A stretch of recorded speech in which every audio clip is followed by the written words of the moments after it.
Congresswoman Bonnie Watson Coleman, our representative from the 12th Congressional District.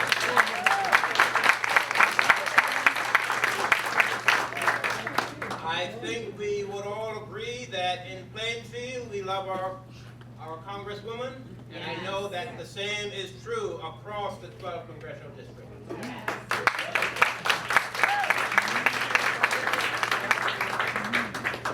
So it's always great when she is in our presence. Before we get started, I would like to acknowledge the presence of our members of the governing body, beginning with Council President Joylette Mills Ransom.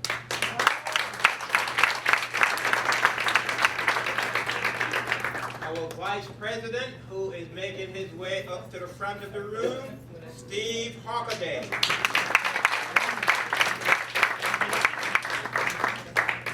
Our Councilor for the 3rd Ward, Charles McCray.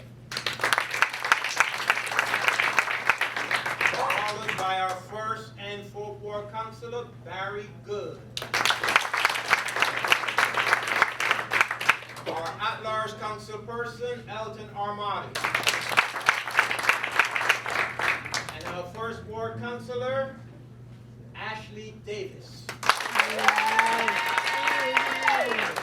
Only one of our councilors is missing this evening, and I also want to recognize the presence of members of my administration. I appreciate the work they do each and every day, and so to all of the members of the administration, Judge Clayton Hunt, who else?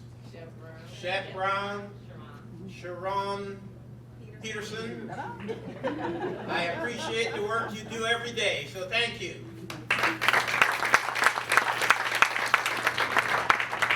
And now without, I can't forget the lovely First Lady. I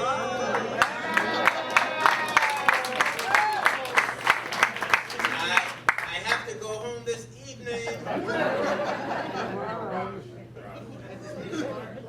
And how can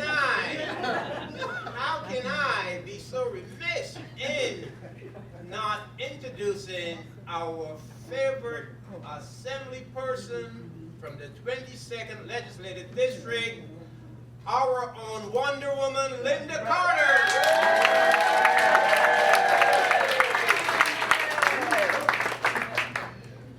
And so you came here not to hear me, but to hear from our Congresswoman.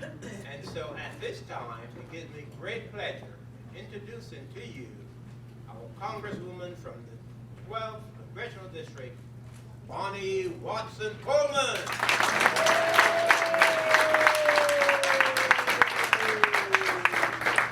Thank you.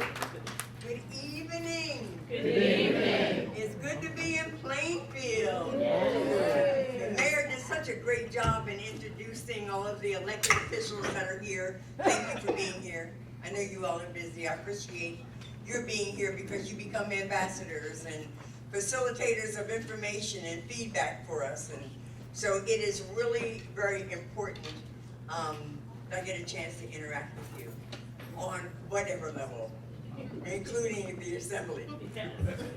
I have a lot of staff here I want to introduce to you as well.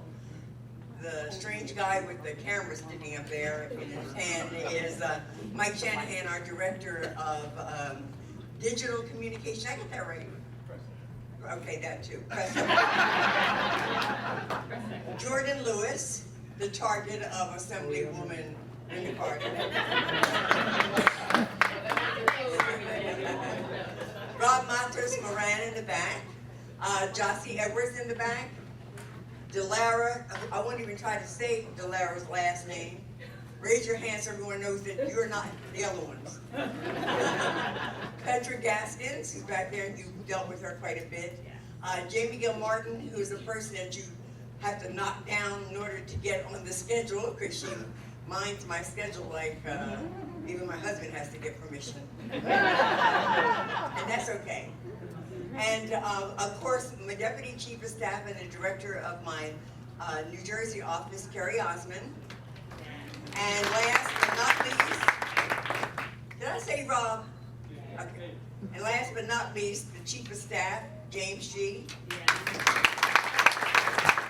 So if by chance you are okay and comfortable with the work that I've been trying to do in Washington, D.C., and even in New Jersey, then give them a hand, please, because they're I'm going to take 12 minutes of your time and just talk to you a little bit about things happening in D.C. that don't start with an I. All right? Just to let you know that there are some myths that are out there that we need to dispel. One of the myths out there is that we're only focused on the I, and as it relates to the T, who also goes by the number of 45. That is not true, ladies and gentlemen.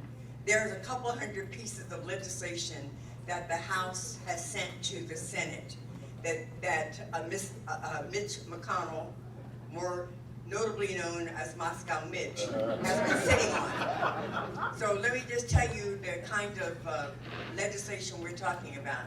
We're talking about legislation that protects your pre-existing health conditions and ensures that health care is available and affordable.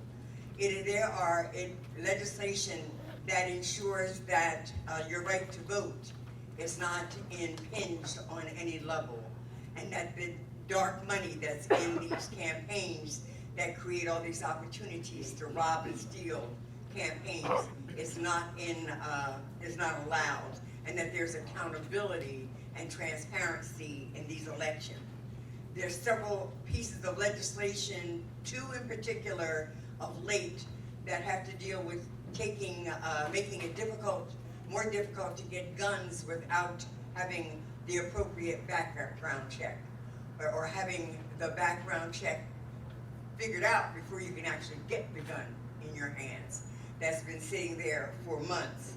There's the Violence Against Women's Reauthorization Bill, as well as the Equal Pay Bill, as well as the $15 pay increase.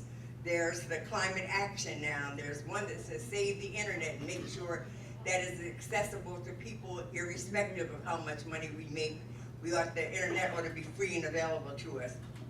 There's the Equality Act, which fully and finally will end discrimination against any aspect of the LGBTQ community that's over there. There's the Consumer First Act, which reverses the administration's attack on consumer protections. They've tried to dismantle the department. They've taken away a number of the protections, and they're just, hot firing people, not filling positions, and they're doing exactly what you do if you want to damage your democracy or republic or whatever you want to call it, and turn it into a totalitarian government. There's been a movement down there to, and we're working on a bill right now, although we've already sent some, that would lower prescription drug prices. And this is a tough nut to crack, but there is a piece of legislation that we've all seen the pieces of and we've been discussing, and it's going to be introduced very, very, very soon. So I just wanted to tell you that, because from the climate to the right to vote to protecting people from having handguns that shouldn't have guns, there's anything you think is important, ensuring that there's fairness in jobs, paying women the same thing you pay a man for the same job, all those things. The House of Representatives has already done a piece of legislation, passed it in the House, sent it over to the Senate, and it is laying there. It's just laying there. They're doing nothing. Nothing. And in addition to those pieces of legislation, I just want to talk to you a little bit about a few pieces of legislation that I've personally been working on that work in this space as well. You all know about the Earned Income Tax Credit, which is a credit designed to address those at a lower income. I've expanded the bill to include full-time students, emancipated students, and people who are full-time caregivers. Thank you, yes. We have a bill in that tells large corporations, you want to continue to get these credits and you want to continue to get these tax breaks for giving out these bonuses. Well, in order to do that, you got to share your profits with your workers, not just their salary, but you got to engage in profit sharing. And then there's a guaranteed government jobs program, ensuring that where there's been underemployment in job categories that are quite important to our healthiness and our well-being, and in communities that have been underemployed, there would be a guaranteed jobs program. There would be training in those programs and in those skills that are marketable and needed now in this society. And then a bill that's really near and dear to my heart is called the Next Step Act. And it is a comprehensive criminal justice reform bill that deals with families, deals with women, deals with children, deals with where you're incarcerated, deals with alternatives to incarceration, deals with mandatory minimums. It deals with skills that you should have accessibility to. It deals with new life once you get out of prison. If you name it, anything you could think about that should be in that bill is in that bill. And then finally, the bill I want to talk to you about very, very shortly before we have this other discussion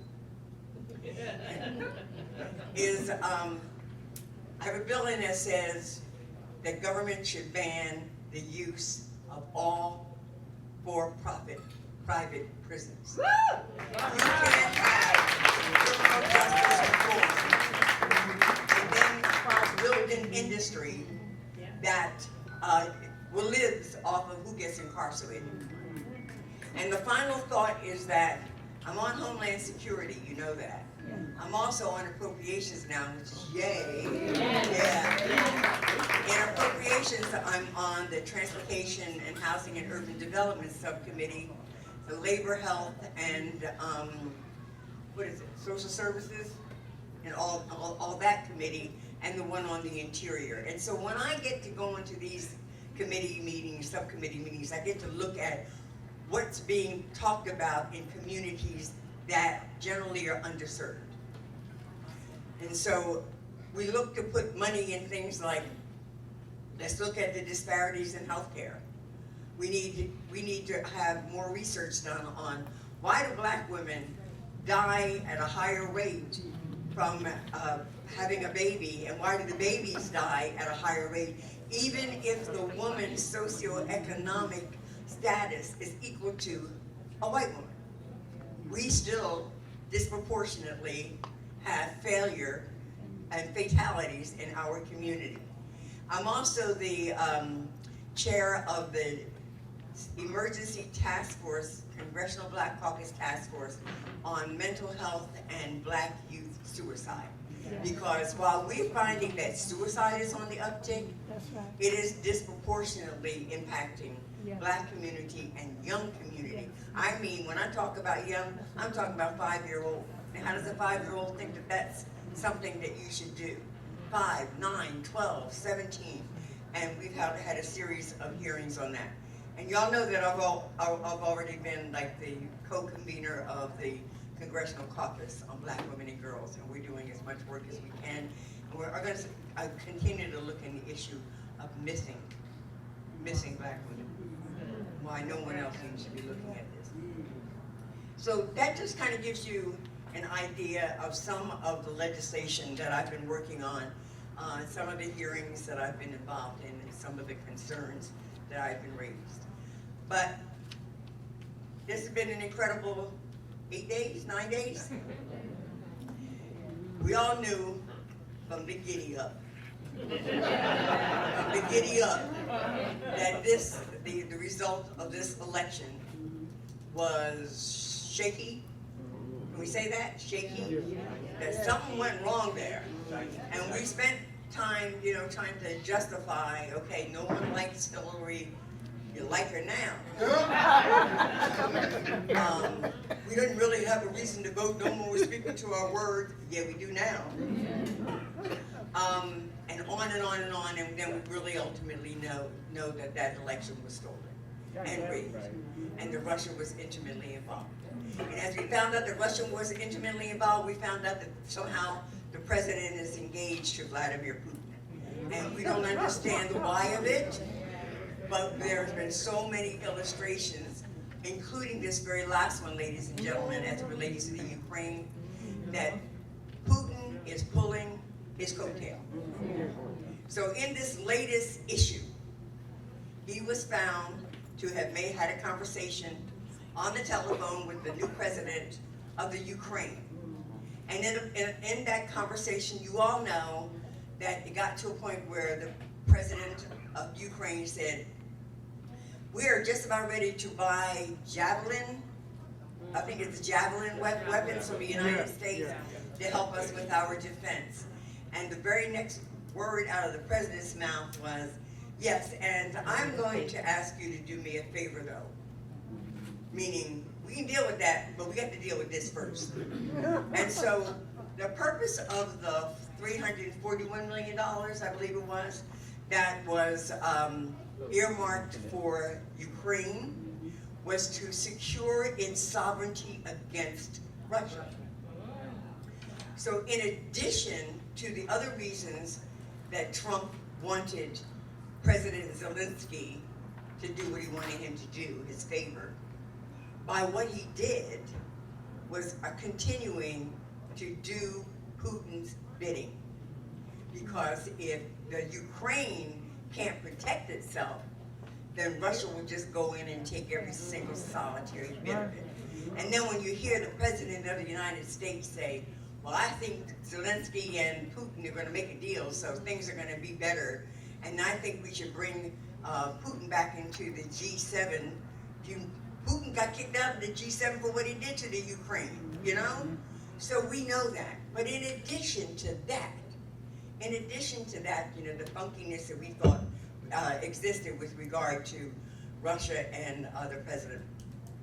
The president wanted the Ukraine president to investigate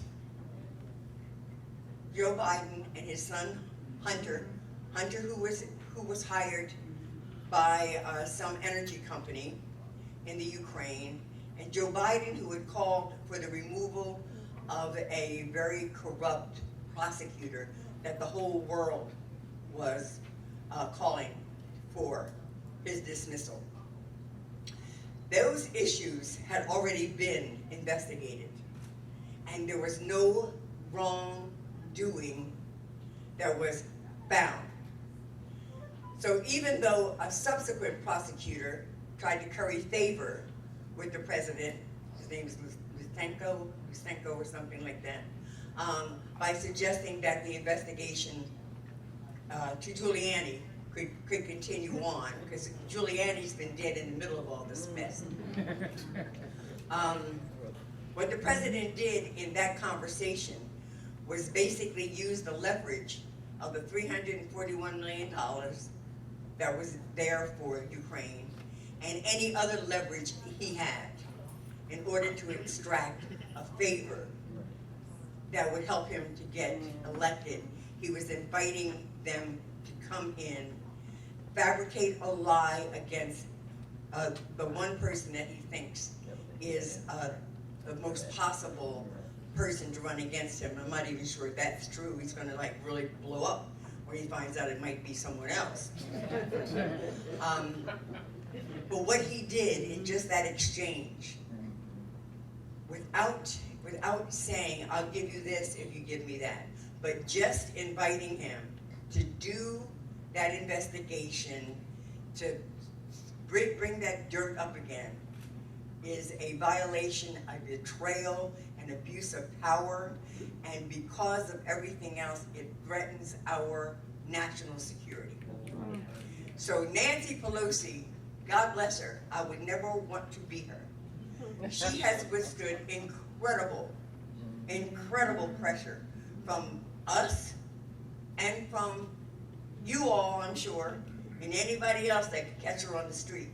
Because everybody thinks that Trump has done enough to have impeached him a while back. And her attitude was, people aren't there, they don't understand what's going on, we've got to make our case. So we had 6 committees looking at various aspects of Trump business. the Judiciary Committee, the Intelligence Committee, the Foreign Affairs Committee, the Financial Services Committee, and the Oversight Committee. And every one of them looks at different aspects of what Trump has been doing, from whether or not he's violating the Constitution of the Emoluments Act, people being ushered to his hotels and golf clubs and golf resorts and places like that, whether or not he and his family are making money in other ways, whether or not there has been obstruction of justice on the part of Trump when he tried to shut down the Mueller campaign.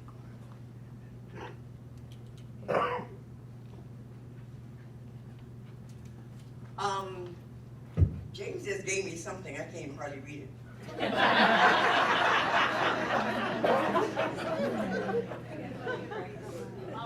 Oh, I think that what he wants me to talk about is a bill. For older people in particular, might find themselves or anybody who finds himself unemployed and has to take out money from their 401k. Hello. Not to have to pay a penalty. Not to be taxed for it. Thanks, James. Oh, let me just tell you about two other bills then, so that brings up. One of them has to do with if you're of a certain age, and you have to do that. And you're over 55, and you have to take money out from your 401k. Have to, Councilman.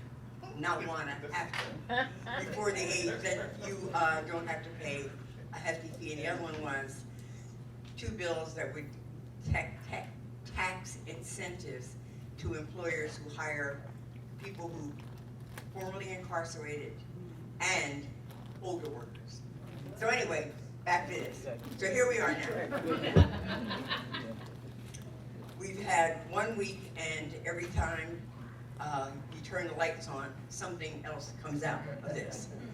On the way up here, we found out that now the Secretary of State was actually on the call with the president at the time. That implicates him. We know that Giuliani was in it. We know that Barr has been mentioned in it, even though as the Attorney General, he's supposed to be protecting this country, not this man. He's trying to distance himself, but he can't go very far in this.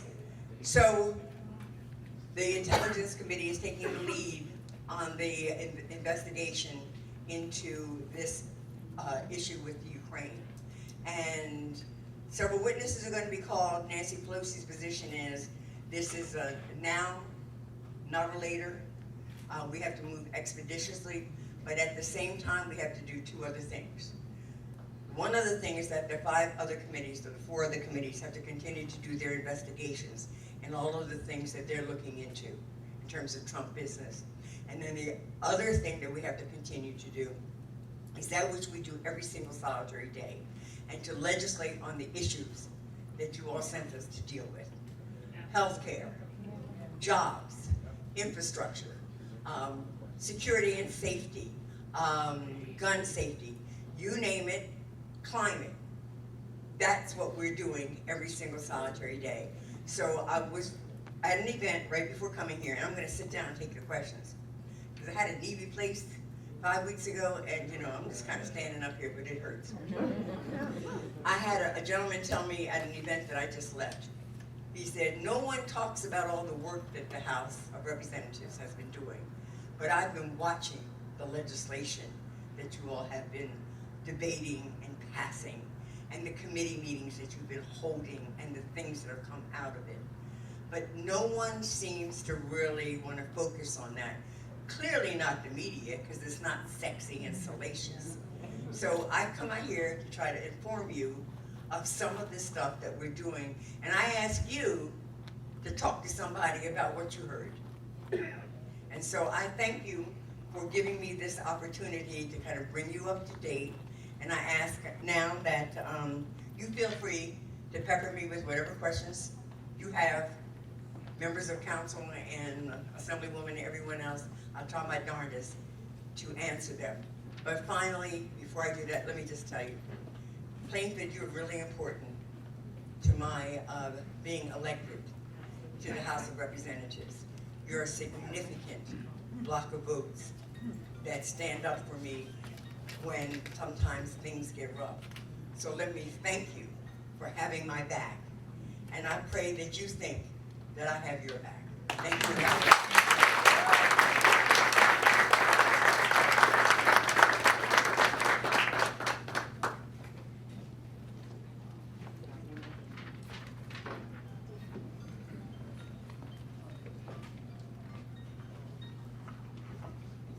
Thank you, Congressman Coleman. Watson Coleman? What? Congresswoman, what I is love it? Watson, I worked hard I'm for nervous, both. I'm nervous. I apologize. I never Just saying. thought. Being in the room with you, I apologize, Congresswoman. No, that's all right, take it easy. Okay. Gosh, I couldn't ask for any more bills or a fiercer woman to represent us and to be there and to not take the money for ICE. I understand it's yourself and one other person from New Jersey who said no to that money. Unfortunately, what's happening in New Jersey, and I know you're quite aware of this, we have 2,500 people that are political prisoners. They're not in your district, I don't believe. They're located up in Bergen, the prison. The prison's located in Elizabeth, which is Union. There's 2 in Newark, and then there's Hudson. And the 300 in Elizabeth, New Jersey, it's a private, for-profit only prison. 300 people, 270 men, 30 women. We had 4 congressional reps, not the congressional rep of Union, mind you. He didn't go in for a 2.5-hour tour of the facility. There was a press conference. When the congressman came out, they said unequivocally, everyone there was held for political prisons. If you look up the definition of a concentration camp, that is what it is. People held for political reasons. So, along with Never Again action, along with Jews Against ICE, along with Close the Camps, we are there protesting all the time. There's a huge protest coming up on Thursday.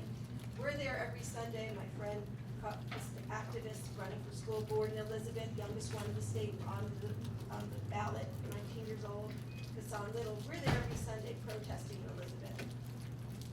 Core Civic just lost a case about 2 weeks ago, $1.4 million for listening in on the prisoners' private conversations with their attorneys. The 4 congressmen that came out after the tour said there is no mechanism whatsoever for these people to be free. And I would like to know if you could take my congresswoman up in the 11th, Mikey Sherrill, Tom Malinowski, the people that promised they gave this money and they said they would have oversight. Can you please, please, please do, it's 4 counties, it's a half a day, get eyes on it, go inside and speak to these people. Thank you. I can work on that. I can work on that, I can't promise. I can promise you that I will look at it, but I will work on it. I want you to know that we just had, 2 days ago in Homeland Security, we had a hearing looking into the ICE detention facilities and the issue of standards and the quality of life issues was something that was raised, and we dealt with a consultant who is paid $3 million to do investigations into these places. Look it up. Michael will show you how to look up some of it on YouTube. So we're on this, and we're very much interested in making sure no one's there that shouldn't be there in any of these facilities, and if you're in a facility, it meets your basic life needs. Congresswoman, thank you for coming to Plainfield, and glad to see that your health is better. Thank you.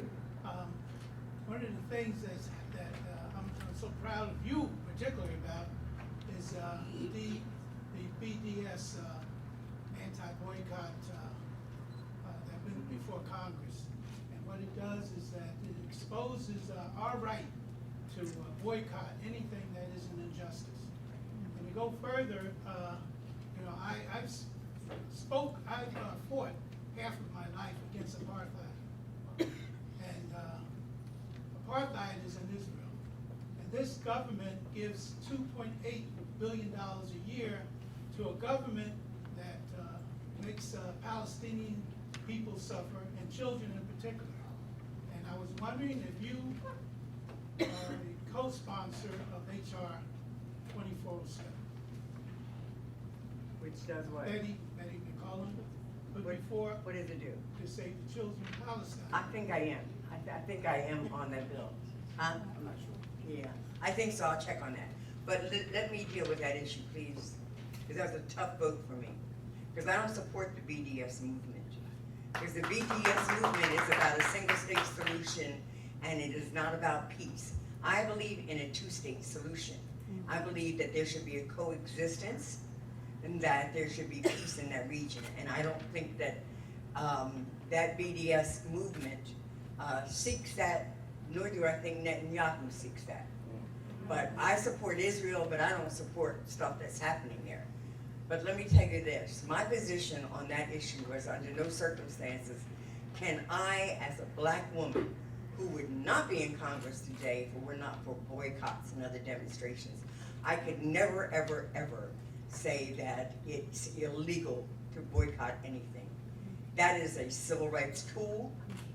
That is a right, a First Amendment right, and for that reason, I took the vote the way I did, which was to vote against that.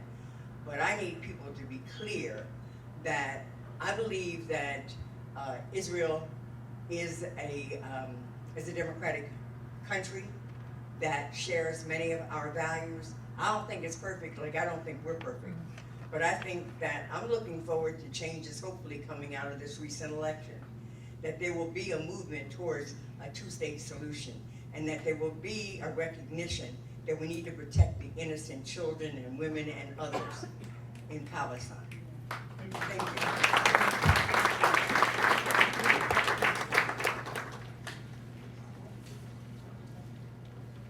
Good evening, Congresswoman Hi. Bonnie Watson Coleman, name is Norman Muhammad, Chairman, Plainfield Anti-Violence Coalition. Put that up there. I can't hear. Norman Muhammad, Chairman, Plainfield Anti-Violence Coalition. Once again, welcome to the city of Plainfield. Queen City love you, welcome you, and adore you, and we support you. Thank you. I'm really gonna be real brief. I just wanna make a comment.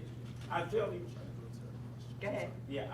read the Next Step Act, and I greatly appreciate all the work that you did on the House side, and all the work that Senator Booker did on the Senate side. And I just wanna say, with the work that I'm doing in the city of Plainfield, with my constituents, and with our great Mayor Mapp, we greatly appreciate the work you're doing in regards to the Next Step Act. Thank you. Thank you, I appreciate that. We're gonna need a lot of advocacy for that, believe me. Good evening, Congresswoman. Good evening. Nancy Peeble, you hear from me all the time. Emails. Good. I'm glad. Every day, every night. A couple things. As a retired federal worker, postal worker, I'm really concerned about the whistleblower and the protections, because it's gonna have a chilling effect on every government employee, whether it's local, Yeah. municipal, state, or federal. It's having a chilling effect.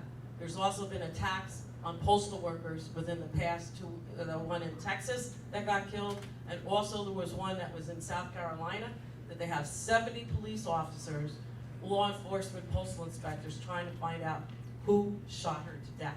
It hasn't made the news that much, but the carriers are worried, okay? I'm really here tonight for two reasons. One is I asked for your support of HR 1179, which is the AfricanAmerican Burial Grounds Act.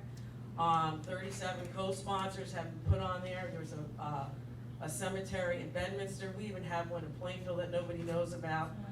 Donald Payne and Tom Malinowski have signed on. I hope that you can sign on to that bill since you're in the Department of Interior. And I'm also worried about the Byron Allen case. I believe that you're in the public broadcasting part, and that's a big case. He's fighting Comcast. It's gonna be detrimental to African Americans. And I hope that the Congress is looking at that case, because Byron Allen needs support We're from doing, all of us. the Black Caucus is doing a, signing on to an amicus curiae, brief. That's on the this. best news I've Yeah. heard tonight. Thank you very Yeah. much. So let me just say something about the postal worker that was shot. That's another reason why I have a couple of gun safety legislation that doesn't seem to go anywhere. One of them is that you can't buy but so much ammunition, you can't buy it online without going to a facility and identifying yourself and pick it up. And the other one is you can't get a gun, cannot buy a gun without going through training, going through a background check, and having the gun registered. Because I think that the issue may very well be that a gun was in the hands of the wrong person. Right. And Well, we've got to do something about it. I support banning assault weapons, and I support limiting magazines so that you don't have a gazillion bullets in a magazine. right. The American public doesn't realize that this president has put a target on all postal workers' back. People don't realize that, but he has done that. I experienced it myself. After 38 years, it's one of the reasons why I retired. It's a very corrupt president.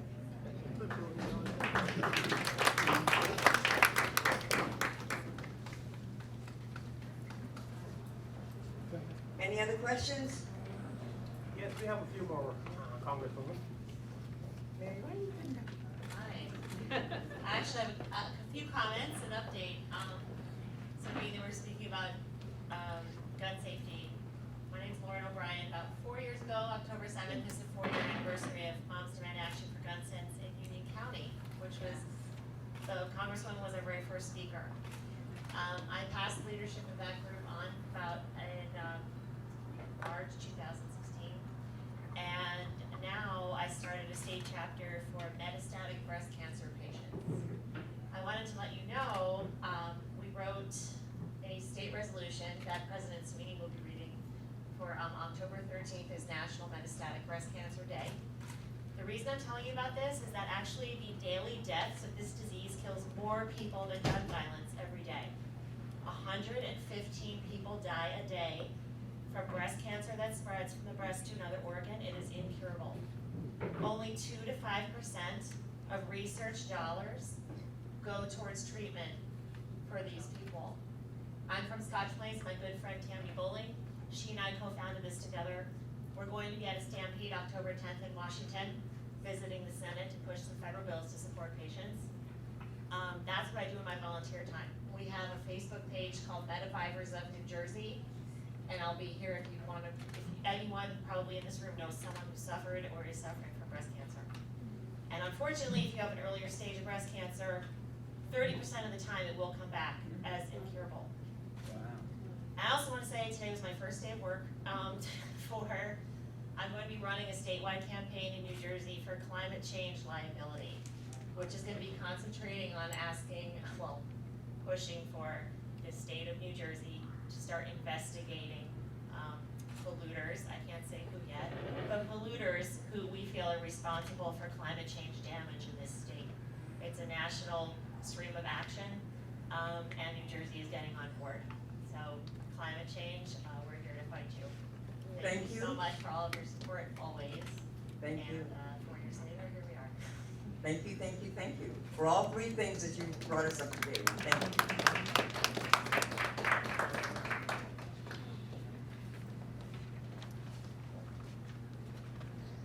Bring her to Rebecca Williams here. Yes. Well, it's about time. Come up, come where I can see you. Put my eyes on you. How are you?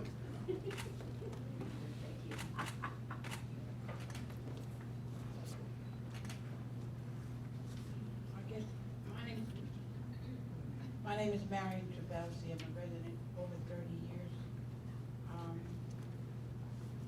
I have two questions really. One was, how can you encourage young people, male or female, to pursue college, at an early stage? I'm thinking that maybe could reflect in the curriculum at school, something that would turn the light on, because it seems like the light out. Secondly, regarding to illegal immigrants, do you have some kind of posture in that illegal plan or a kind of Yeah, vision, yeah, yeah. what to do with them, to get, incorporate them in some way in our society? You give me 2 topics. So let me deal with the young people. After the Parkland shooting, you saw what happened with the students and how they activated and how we got some gun safety legislation passed because they got engaged and, voiced their question. Just the other day, you saw all the young people standing up for climate change and how that becomes the discussion of the day. Young people are definitely in a position, a more knowledgeable position than I ever was at that age. And I tell you, I think that Donald Trump is helping us to recruit young people to recognize how important it is to be appointed and be elected, and to be engaged and to vote. And so there used to be a time where if you were a Democrat or a Republican, you had a young Democrats club or a young Republican club. I've met recently some young Democrats. I think we're moving again in that direction and trying to reach out to young people. And I understand we have someone right here who's running for office. How are you? 19. Oh, there you go. 19 running for school board in Elizabeth. And that's a great example of what we need, and we wish them the very best. With regard to immigrants, there's no simple answer here. People come to this country for a variety of reasons, and I think the least among those reasons is to do anybody harm. Mostly they are fleeing conditions that we just can't even imagine. And this country has been one that has not had open borders, but it has had justification, and it has had justice. And so we've got various pieces of legislation that would deal with comprehensive changes to the immigration laws. We need more immigration judges to deal with the issues at the border. We need to stop separating families, even though the law says we're not supposed to be separating families. He still is separating families. We need pathways for citizenship for those DACA who've lived here the majority of their life or their entire life. We need to make sure that he doesn't strip away birthright. But there are several pieces of legislation that put together become comprehensive immigration reform. I think this is the country of immigrants. The Native Americans were here first, but everyone else has come here one way or another. Some because they wanted to, or others because we were dragged here. But this country is great because of its diversity. And we've never, ever, ever had this hatefulness like we have now. And so we need to get him out of office. Amen. Thank you, Brad. Good evening. My name is Veronica Brown. I'm a resident of Plainfield and employed with the Plainfield Board of Education. My question to you is, on behalf of our young women, what are your recommendations for those who are interested in getting involved in politics? That's one part of the question. The other is, I would like to invite you to have a roundtable discussion with our students, or even our board, to help inspire our young people. My other question is, Just one question? that was part of my question. My other question is, how can we make the voting process a little easier for our seniors? Oh my God. Disabled people. So I got the ballot in the mail. I find myself running the Monday before an election because I find myself voting on election day. So on Monday I go, oh God. So I go down to get the ballot, to request the ballot. I fill out the application to request the ballot. Then I go run across town and get the ballot, and then I fill it out and turn it in.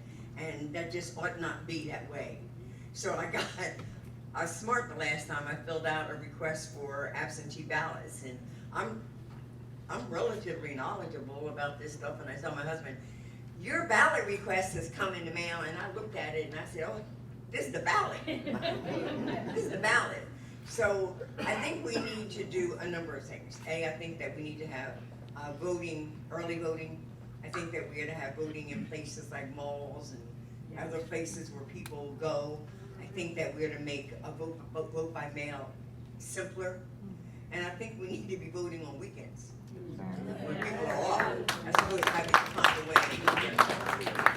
So now with regard to young girls getting engaged, I think the same thing applies when I said, you know, the sort of political clubs. Also, the sororities have a tendency, and even the Jack and Jills and all, are taking on a very sort of political, not partisan, but political posture, letting people know young people know how important it is to be a part of that process. And I also think that if there's a young girl who's interested in politics, then she needs to connect with her municipal party, whether she's a Democrat or Republican, and start hanging out with them, volunteering for them, volunteering for the local campaigns. There are campaigns that are going on right now. They'd love to have a smart young girl in the office, on the phone for them, doing phone banking, doing letter writing, reaching out to people, doing a myriad of things.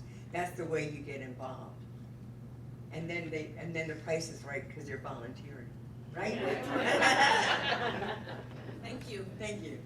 And yes, I will come and, you know, my schedule according, allowing me to, I will certainly come and talk to whomever you'd like in a round table.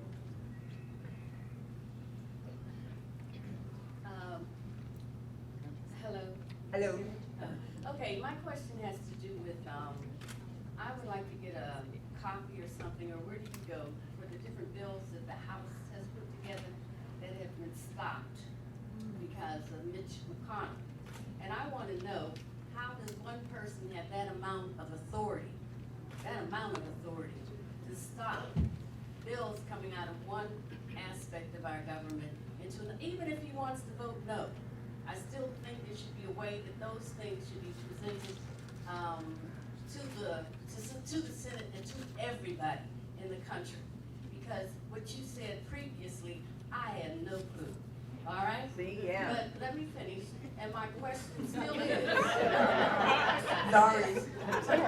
My question still is, how does one man, or does he have a committee or something, get to arbitrarily, and so when you get in power, and I mean get some senators, that was my other question, are you gonna focus on getting more senators into the Senate so that you get those things passed? And maybe you can change the policy or the requirements or whatever it is about the leader of the Senate. Because I don't think that one person should have the ability to arbitrarily sit because of his political policies or whatever he believes, or somebody paid him, or whatever, you know, to be real. I'm just saying, because this is the United States, we as the African Americans in this country, we know what that means. It doesn't just come from a place of words on a wall. It's like 200 years we had to fight to be where we are in the death of Martin Luther King. So don't even get me started. I just want to know, why does he have so much power like that? And is that something written in the Senate protocol or something that you could change? He's the majority leader in the Senate, and he sets the schedule of what comes before the floor. Can you change it? They can change it. They can change it. No, when you get a new, set of senators. A new set of have senators something can to change look it, at that yeah. and change the policy and whatever. I understand that if you feel you have 3/4 of the country behind you or something, that's fine, and you're the head of whatever. But if you're almost like 51, 50, 60, I think more people should be involved. So the Senate is definitely a target for all of us. And we recognize that this whole impeachment issue, inquiry, and where it leads, if the Senate does nothing with it, they're going to really feel that when they get home, because the one thing we recognize is that this impeachment inquiry about what happened on the telephone and what was promised and what was transacted. People who don't understand necessarily what Mueller's investigation revealed, they understand this. No, they don't. So, and the senators are very, very nervous about this. So Mitch is even a little bit nervous about this, and but as it stands right now, he has the authority to not put any bill up that he doesn't want. But you asked another question. Oh, how do you get information? You can go on the website. You can go dems.gov, and you'll see the list of all the bills and what they do and their the disposition of them when they were sent over to the Senate. Do that. Do look up what's being held up, and tell the Senate, not only your two senators, but tell Mitch. Yeah, I call them. Yeah. I call them. Thank you. Exactly. How's everybody doing? Good. Good. How are you? My name is Quane Palmer Chambliss. I am from the city of Rahway, New Jersey. Thank you to the Facebook gods. I was on my way to ShopRite and it just happened to pop up on my phone. So I just flipped around in the street and I came here tonight to be with you. Cool. How you doing? First day in Queen City. How are you? I had an opportunity to sit next to this beautiful couple over the weekend down in Atlantic City at the Democratic Committee Convention. My concern is about the state of African American women in politics. We are not as fortunate as the Queen City to be represented in such a beautiful way that they are here.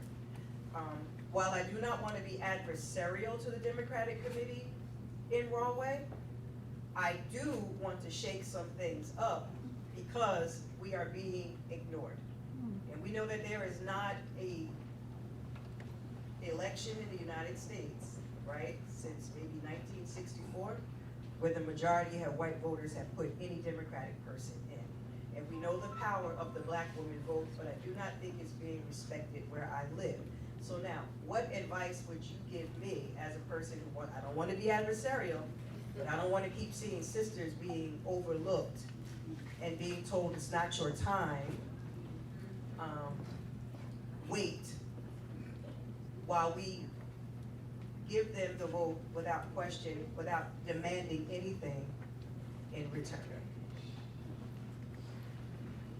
Well, irrespective of Democrat or Republican, if there is a woman, anyone who's interested in running, you need to have a group behind you, and you need to have the conversations with whichever affiliation you have, and they know who brings the vote out, and they know where the vote goes. And I shall tell you that you don't always win, but even if they say it's not your turn, you can still run. They told my dad it wasn't his turn, and he ran, and he lost that first time. But then he did such a showing that he then got appointed, and then he got elected and elected and elected. Sometimes you just have to step up, and if it's you or anybody else, then you organize your support behind you so that they see that you're not alone. Okay. Thank you.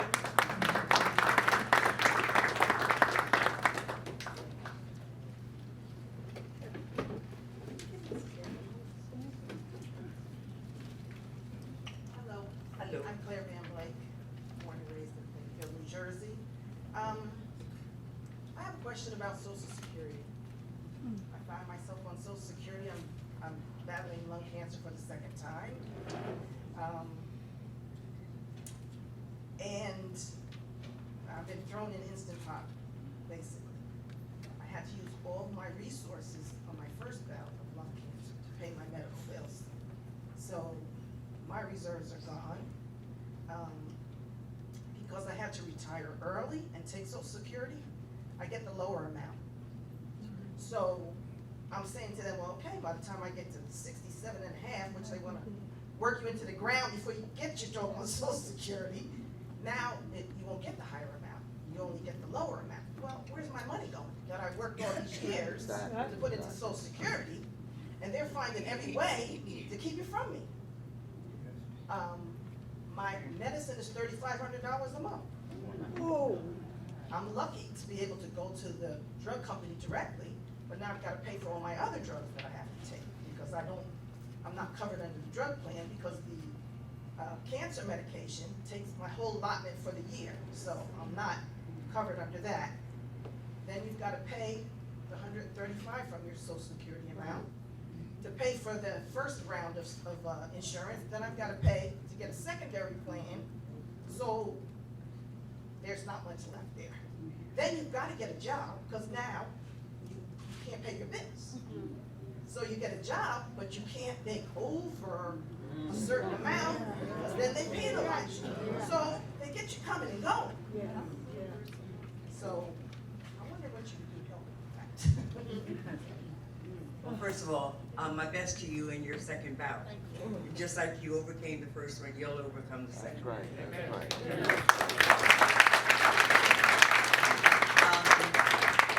You don't have a health insurance. Social Security, I have to get Medicare, that. you have Medicare. Yes, Medicare. You have no other. I had to get a secondary plan because. That's why Democrats have been fighting for the expansion of the health care under the Affordable Care Act. And that's why many of us are reluctant to do Medicare for all, because there are varieties of plans that work for people that we think that they should have access to that choice.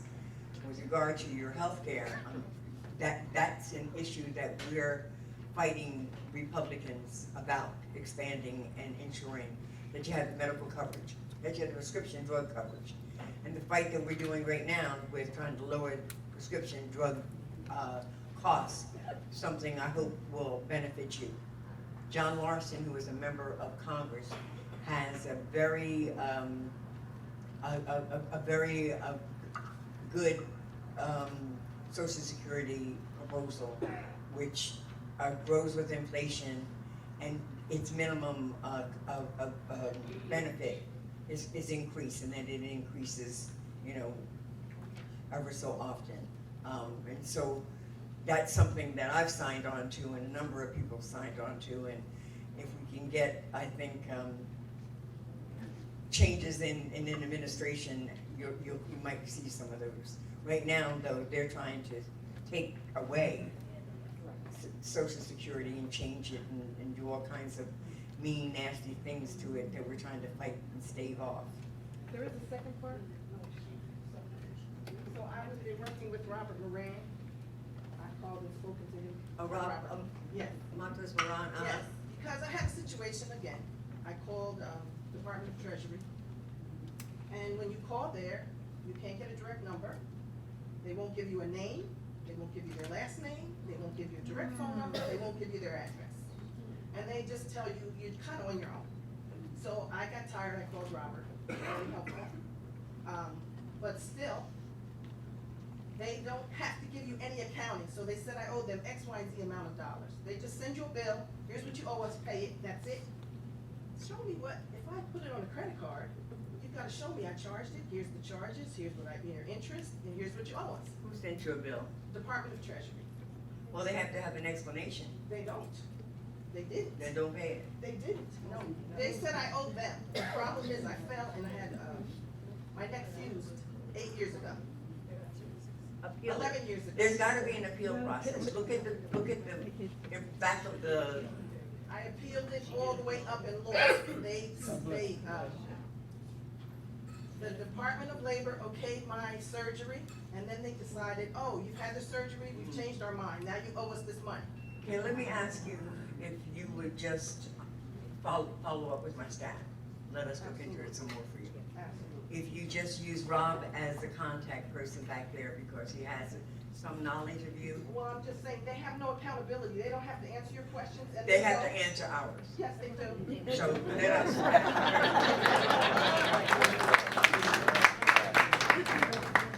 So Yeah. very good.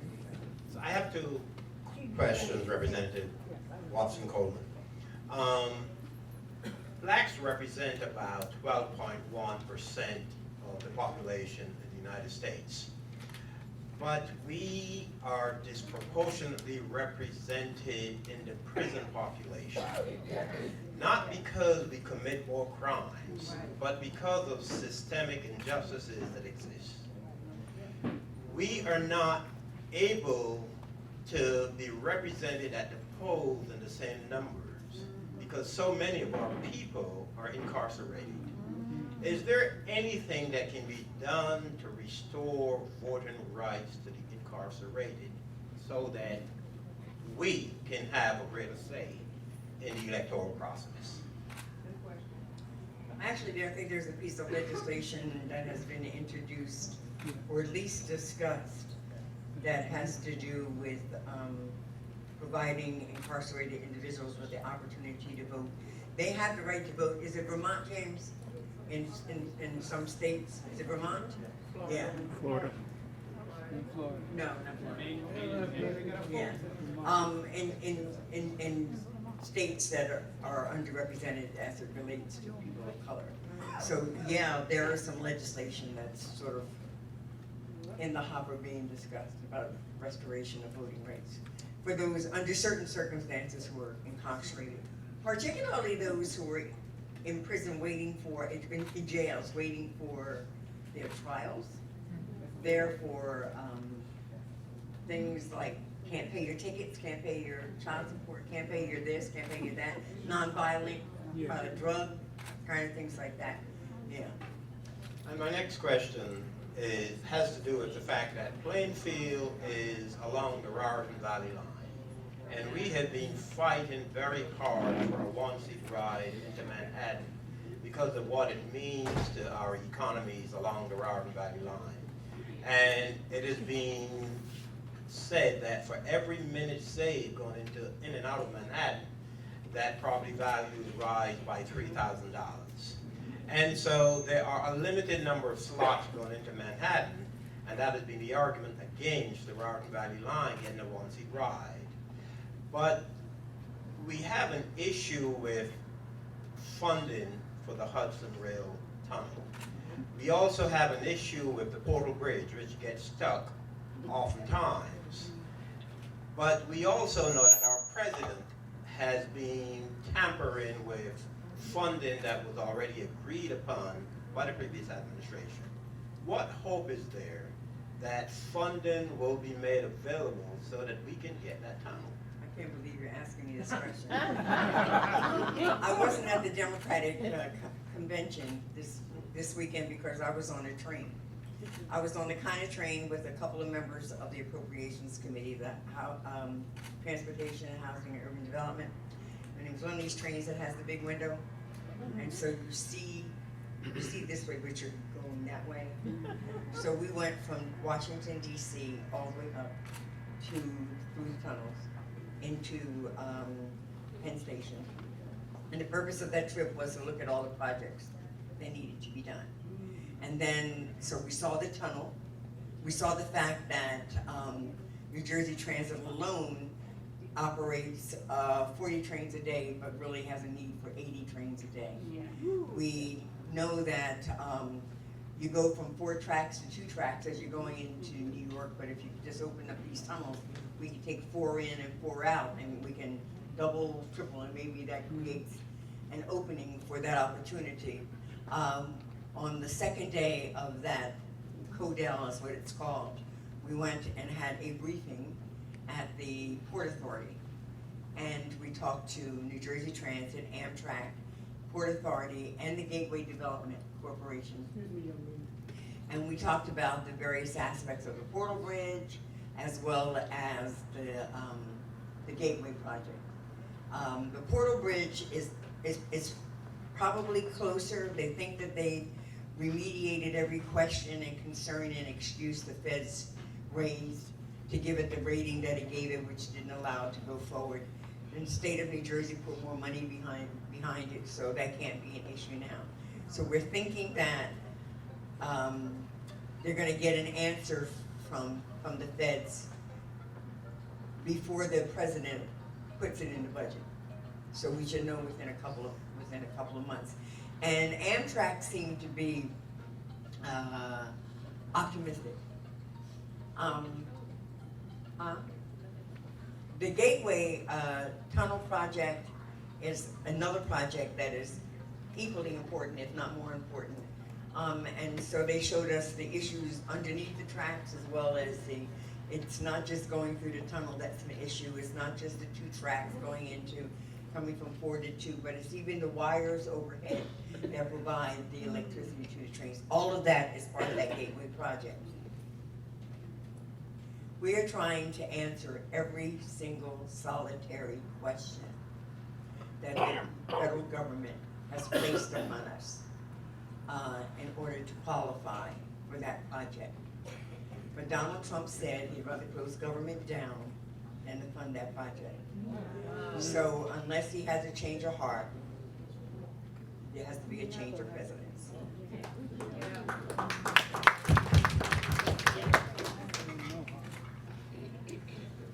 So if there's one more question, I'd be glad to tackle it. Otherwise, hello.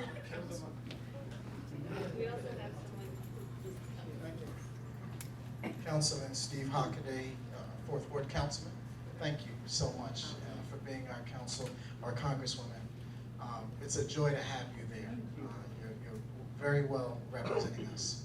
I want to kind of crawl a little bit back to the Ukraine situation, because we have a lawless presidency in so many respects, and which is stacking the federal courts, which is a whole nother issue that will create a lasting, harmful legacy. But they've been so lawless. I was a little shocked when the transcript of, they call it a transcript, was released.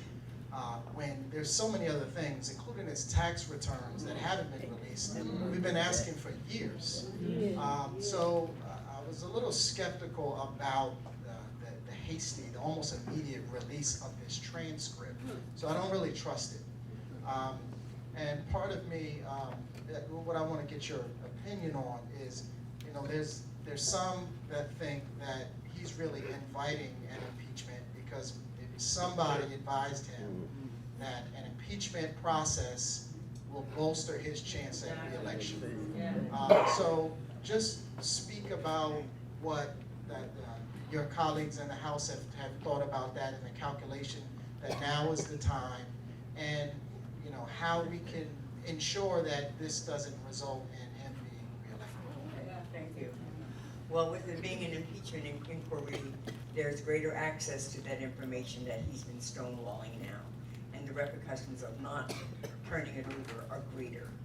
When it comes to that, you're right, it wasn't a transcript, it was individuals' recollection of what was said on the telephone that they overheard. That was a miscalculation on their part. They really thought that that was going to like slam dunk it, that no one was going to, because he didn't ask for anything. He didn't say, because he didn't outright say to Zelensky, I'll give you the money for the Javelin weapons if you do me this favor. What he did was say, I need you to do me a favor though.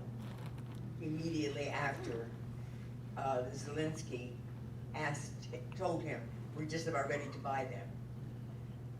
Ukraine has already known. They know that this administration wouldn't even deal with Zelensky until they had some idea how he was going to behave in office. They were already contacted by Giuliani. Someone communicated, and we don't know if it was Rick Barry who went over there as the delegation leader when Zelensky's, when you become president, the inauguration took place, communicated over there. You're not going to have a meeting or a conversation with President Trump until we know how you're going to be governing, how you're going to be acting. But we think that they miscalculated when they let that quote-unquote transcript out. But what's happened No, you're fine. Oh. What happened though, this is opening up like a can of worms. You know, it's blossoming, it's implicating more and more and more and more people. It's got the Secretary of State involved in it, it's got the Attorney General involved in it now. It's clear that the violation took place at the point that he asked another foreign leader to interfere with the election. That was the whole Russian thing. That was the whole Mueller investigation. Muddling in our election, he invited someone to come in and obstruct. And so, I don't know, I know the word on the street downtown is that they're sorry that they let that out so fast, that they didn't really calculate how that could be interpreted. But I tell you, Nancy Pelosi, when she was dealing with all the pressure from all of us about, you know, he's done this, he's done that, he's got folks coming to his hotel, he gets people to go to his Scotland resort. He's helping, got to deal with this airport where we're refueling and it's costing us millions of dollars more. She said, be patient. He will self-impeach. That's what he's doing. And just a reminder, the question from Councilor Hockaday was the last, so we'll just take one more from her. So I'm Milton Armati, Councilman at Large. I want to thank you for coming. I have two questions. So one, obviously the Trump tax cuts, they've negatively affected high property tax states in New Jersey, you know, states like New York and California. So is there anything that you're doing or your colleagues are doing to help, you know, with property tax relief? And then also infrastructure. With regard to the salt tax, I mean, the governor's trying to do things that create opportunities to declare, to diminish tax liability. Bill Pascrell has been a champion, and he thinks he's worked out something that will right the ship on this. But the truth of the matter is that when there's a new administration and hopefully a new Senate, we need to repeal a lot of that tax bill, because this particular piece hurt us as a state, as a property tax owner, but there are other pieces that have hurt us just as working people.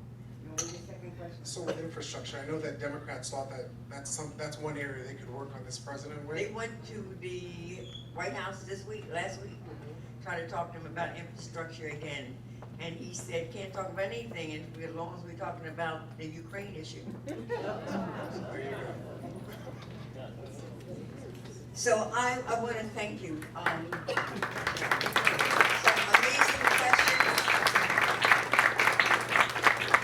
The mayor and the first lady are always so gracious to host me and to give me an opportunity to share with you. The council members are always encouraging and willing to work with me.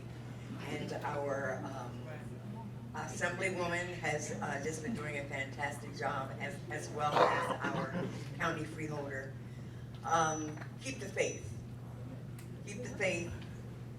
Keep your hands to the plow.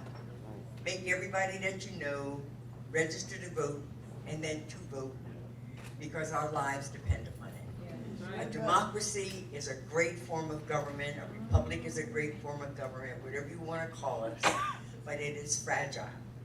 And you don't change a government by leaping different big things. You change it incrementally. You take power away from the people. And that's what they've been consistently doing. And we must remember that this government was conceived by, of, and for the people. And we are they, the people. Thank you. God bless you.